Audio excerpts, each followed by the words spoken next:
میگم مگه ما چقدر قراره تو این دنیا عمر کنیم که 80 میلیون نفر رو به اسارت گرفتیم، هر فیلمی که دوست داریم سرشون در میاریم، یارانشون رو کم میدیم، تبعیض سرشون در میاریم، بی‌عدالتی سرشون در میاریم، هوا رو براشون آلوده میکنیم، حقوقشون رو کم میدیم، اگر هم حرفی بزنن میندازیمشون تو بازداشتگاه و چه میدونم تهدیدشون میکنیم. مگه چقدر عمر میکنیم؟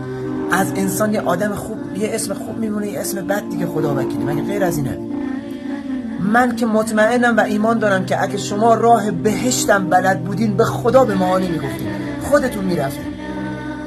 ولی من در عجبم آخه پلیدی تا کجا، زشتی تا کجا؟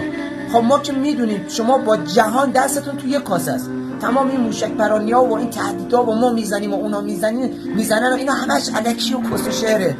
خب تهش چیه؟ تهش برای پول نفته، برای گازه، برای سلاح، فروش سلاحه، برای بالا بردن قیمت دلاره. بابا این سیاست چی چیز کثیفیه که شما یک به زن باردار رحم نمی‌کنید، به یک پدری رحم نمی‌کنید شرمنده زن و بچه‌ش میشه، به یک خانواده رحم نمی‌کنید، به یک ملت رحم نمی‌کنید.